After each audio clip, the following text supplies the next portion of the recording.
Hello வணக்கம். இன்னைக்கு நம்ம கேப்டன் புகழ் பாடும் வண்ணமாக தொடர்ந்து அவர் நடிச்ச படங்களை நம்ம ரிவ்யூ பண்ணிட்டு இருக்கோம். அந்த வகையில இன்னைக்கு குழந்தை இயேசு அப்படிங்கிற ஒரு படத்தை பத்தி நம்ம பார்ப்போம். இதுல நம்ம கேப்டன் அவர்கள் இந்த படத்தில் நடிச்சிருக்காரான்னு கேட்டீங்கன்னா கண்டிப்பா நடிச்சிருக்காரு.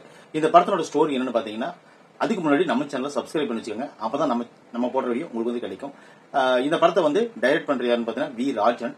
இந்த படத்துக்கு மியூசிக் சியாம. இந்த படம் ஏப்ரல் 12, 1984 இந்த படம் வெளியாச்சு. இந்த படத்தினோட நடிகர்கள் யாருன்னு பாத்தீங்கன்னா ராஜேஷ், சரிதா, காந்திமதி, அப்புறம் யாருன்னு பாத்தீங்கன்னா எம்.ஆர். வாசு, அப்புறம் விஜயகாந்த், செந்தாமரை, ஸ்ரீகாந்த் சொல்லிட்டு ஒரு சினிமா பெரிய பட்டாளம் நடிச்சிருக்க இந்த படத்துல. இந்த படத்தை தனித்தனியா பேர் போட மாட்டாங்க, உங்கள் அபிமான நட்சத்திரங்கள் அப்படின்னு போட்டு இந்த படத்தை ஆரம்பிச்சிருப்பாங்க. இந்த படத்தினோட ஸ்டோரி என்னன்னு பாத்தீங்கன்னா, இதுல ஓபனிங்ல ஒரு நாட்டு இளவரசி 17ஆம் நூற்றாண்டுல ஒரு குழந்தை இயேசு அப்படிங்கிற ஒரு சிலையை இங்க இருக்கிற சில பாதிரியார்களுக்கு கொடுத்துட்டு போவாங்க, தமிழ்நாட்டை சேர்ந்தவங்களுக்கு. அவங்க என்ன பண்ணுவாங்கன்னு பாத்தீங்கன்னா, அவங்க பெங்களூர் பக்கத்துல ஒரு குழந்தை இயேசு அப்படிங்கிற ஒரு பெரிய சர்ச் கட்டி அந்த சிலையை அங்க வச்சிருப்பாங்க. அது எல்லா வரங்களும் கொடுக்கக்கூடிய ஒரு சிலை. அங்க போய் வேண்டிக்கிட்டா அவங்களுக்கு எல்லாமே கிடைக்கும் அப்படிங்கிறது ஒரு ஐதீகம். அப்ப கதை ஆரம்பிக்குது. இதுல இருந்து இத்தனை பேர் பயனடைஞ்சாங்க அப்படின்னு சொல்லிட்டு ஒரு 4 பாகத்தை இவங்க கன்வெர்ட் பண்ணிக்கிறாங்க டைரக்டர். அப்ப பாத்தீங்க என்ன நடக்குதுன்னு பாத்தீங்கன்னா, ஒரு காட்சி ராஜேஷ் அண்ட் சரிதா அவங்க 2 பேரும் ஒரு ஃபேமிலியில இருப்பாங்க. அவங்க கணவன் மனைவி, 10 வருஷமா குழந்தை இருக்காது. அவங்க என்ன பண்ணுவாங்கன்னு பாத்தீங்கன்னா, ரொம்ப மன வருத்தத்தில் இருப்பாங்க. குழந்தை இல்லைன்னு சொல்லிட்டு மாமியார் கொடுமை ஒரு பக்கம், 2வது ராஜேஷுடைய தங்கச்சிக்கு குழந்தை பிறந்துரும், அவங்க அவமானப்படுத்துறது ஒரு பக்கம்னு சொல்லிட்டு இவங்க ரொம்ப மன வருத்தத்தில் இருப்பாங்க. திடீர்னு அவங்க நண்பி மூலமா இந்த இடத்துல பெங்களூர்ல ஒரு சர்ச் இருக்கு, அங்க குழந்தை இயேசு கோயிலுக்கு போயிட்டு வந்தீங்கன்னா கண்டிப்பா குழந்தை பிறக்கும்னு சொல்லுவாங்க. அங்க போயிட்டு வந்த உடனே கர்ப்பமாயிருவாங்க. கர்ப்பமான உடனே அவங்களுக்கு குழந்தை பிறக்கும். அப்போ பெரிய சிக்கல்ல மாட்டி மீண்டும் அந்த குழந்தையை பெற்றெடுத்து சந்தோஷமா வாழ்வாங்க. அது ஒரு கதை. அடுத்தது ஒரு கதை வரும். அது என்னன்னு பாத்தீங்கன்னா, ஒரு ஆப்பம் விக்கிற ஒரு அம்மா, அவங்க காந்திமதி, அவங்களுக்கு ஒரு பொண்ணு இருக்கும். அந்த பொண்ணுக்கு வலிப்பு நோய் இருக்கிறதுனால கல்யாணம் இங்க நடக்காது. நிறைய மாப்பிள்ளைகள் பார்ப்பாங்க, அந்த பொண்ணு யாருமே கல்யாணம் பண்ணிக்க மாட்டாங்க. அது போல அந்த பொண்ணுக்கு காலேஜ்ல படிக்கும் போதே ஒரு லவ் அஃபேர் இருக்கும். அவர் ஒரு ஆக்சிடென்ட்ல மாட்டி சுயநலம் இல்லாம போயிருவாரு.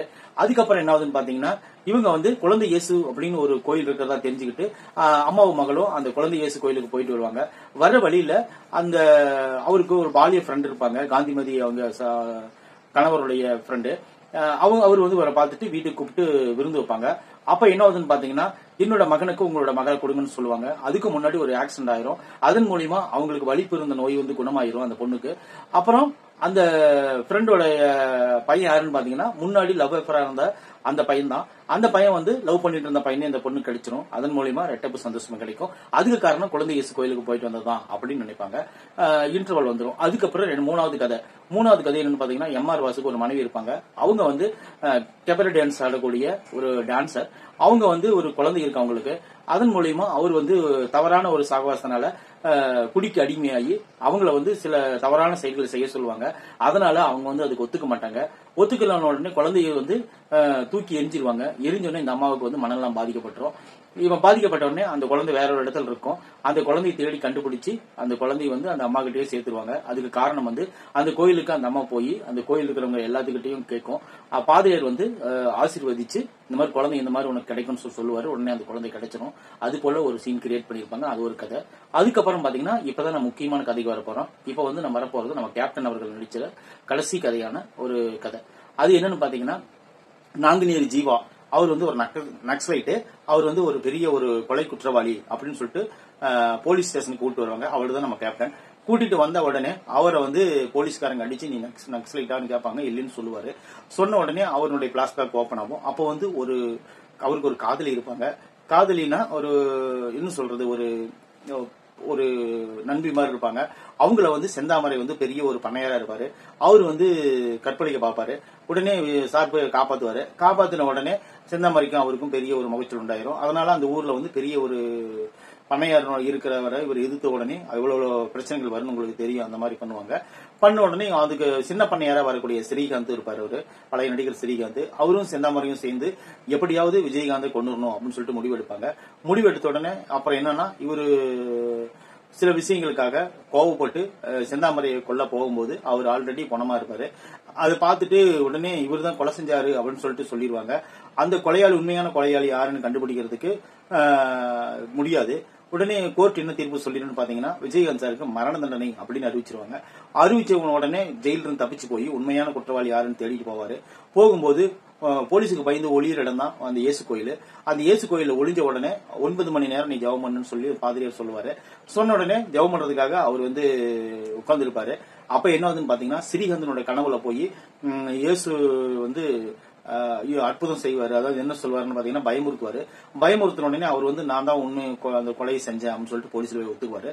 ஒத்துக்கிற உடனே இவர் வந்து என்ன பண்ணுவாருன்னா, சார் விடுதலை பண்ணிட்டு அவர் வந்து ஜெயிலுக்கு போயிடுவாரு. இதுதான் இந்த படத்தினுடைய மொத்த கதை. இந்த படத்துல வந்து 4 போர்ஷன் கொடுத்திருப்பாங்க. 4 போர்ஷனுமே உண்மையிலே சூப்பரா இருக்கும். நீங்க பாத்தீங்கன்னா, இப்ப வந்து ஒரு சில படங்கள் நீங்க வர படங்களை இந்த பார்த்திருப்பீங்க. நிறைய படங்கள் வந்து இந்த 4 கதைகள் தனித்தனியா இருக்கும். கடைசியா ஒரு கதை முடியும். ஆனா இந்த படத்துல அப்படி இல்ல, 4 கதைகளும் வெவ்வேறு கதைகள். அது ஒரு இணைய இடம் வந்து அந்த இயேசு கோயில். இந்த படத்தை வந்து வி ராஜன் அவர்கள் டைரக்ட் பண்ணிருப்பாரு. இந்த படத்தை வந்து நீங்க பார்க்கணும் விருப்பப்பட்டீங்கன்னா பாத்தீங்கன்னா கண்டிப்பா இந்த படம் உங்களுக்கு பிடிக்கிறதுக்கு வாய்ப்பு இருக்குது. கிறிஸ்டினா இருந்தீங்கன்னா டெஃபினெட்லி பிடிக்கும். மத்த ஆளுங்களா இருந்தீங்கன்னா உங்களுக்கு வந்து இந்த கதைகள் ரொம்ப பிடிக்கும். இந்த படத்தை பாத்தீங்கன்னா ஓரளவுக்கு நீங்க என்ஜாய் பண்ணுவீங்க. அதுக்கு உண்டான ஒருத்தான படம் தான் இது. கேப்டனுக்கோசரம் கண்டிப்பா இந்த படத்தை நீங்க ஒரு டைம் பார்க்கலாம். அவ்வளவு ஒரு சூப்பரா நடிச்சிருப்பாரு. ரெண்டாவது ஃபைட்டிங் சீன் எல்லாம் பட்டாய் கிளப்பியிருப்பாரு தலைவர். ஆல்ரெடி உங்களுக்கு தெரியும் அவர் ஃபைட்டிங் சீன்ல எந்த அளவுக்கு பண்ணுவாருன்னு. ஆமா, கடவுள் நம்ப மாட்டேன் அப்படின்னு சொல்றதுக்கு ஒரு கருத்து சொல்லுவாரு. அது உண்மையிலேயே சூப்பரா இருக்கும். இந்த படத்தை நீங்க பாத்தீங்கன்னா உங்களுக்கு கொஞ்சம் என்டர்டைன்மெண்டா இருக்கும். அவ்வளவுதான். நம்ம சேனல் நீங்க சப்ஸ்கிரைப் பண்ணி வச்சுக்கோங்க. லைக் பண்ணுங்க, கமெண்ட் பண்ணுங்க, ஷேர் பண்ணுங்க. இந்த விமர்சனம் பிடிச்சிருந்துச்சுன்னா நீங்க கமெண்ட்ல சொல்லுங்க. தேங்க்யூ.